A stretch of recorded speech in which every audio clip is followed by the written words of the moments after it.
પાકિસ્તાનના મંત્રી છે જે ભારતને ખોખલી અને કોરી ધમકી આપે છે।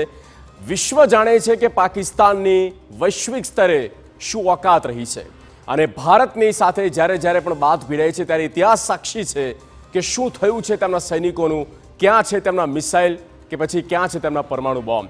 અને ભારતના લોકો પણ જાણે છે કે પરમાણુ બોમ્બ જ્યારે એક વખત પણ ટેસ્ટ કરવામાં આવે ફૂટે છે કે નહીં। જરા પાકિસ્તાનમાં પોતે જ પાકિસ્તાની લોકોને કહીએ કે જરા ચેક કરો કે ફૂટે છે કે નહીં।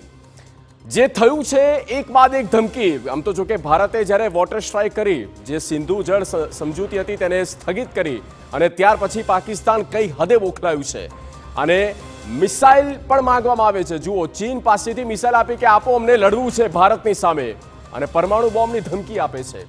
આ છે નવું પાકિસ્તાન અને નવા ભારતની સામે ટક્કર આપવાની વાત કરી રહ્યું છે। પણ વિશ્વ જાણે છે, ન માત્ર ભારત પણ વિશ્વ જાણે છે કે પાકિસ્તાનની લિમિટ શું છે, પાકિસ્તાની ઓકાત શું છે। પાકિસ્તાની અર્થવ્યવસ્થા પડી ભાંગી છે।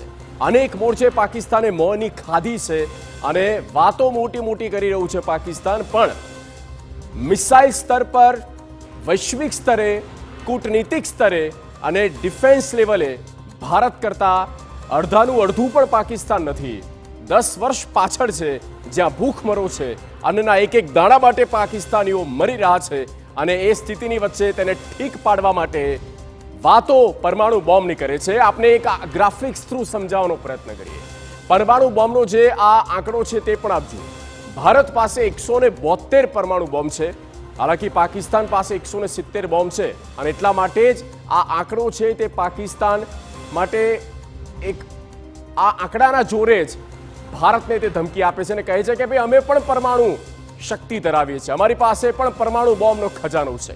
પણ આમાંથી એક્ટિવ કેટલા હશે એ તો ભગવાન જાણે, વિશ્વ જાણે છે કે પાકિસ્તાન કે જે વાતો કરે છે પણ અસલમાં કશું હોતું નથી। આ સિચ્યુએશન જે છે, આ જે પરિસ્થિતિ પરમાણુ બોમ્બની છે અને 172, ભારત આ આંકડો વધારવાની પણ તૈયારીમાં છે। એક રિપોર્ટ એવું પણ કહી રહ્યા છે કે આ વર્ષના અંત સુધીમાં બને કે 200થી પણ વધારે પરમાણુ બોમ્બ જે છે તે ભારત પાસે તેની સંખ્યા વધી આવી જશે, સંખ્યામાં ઉત્તરોત્તર વધારો થશે।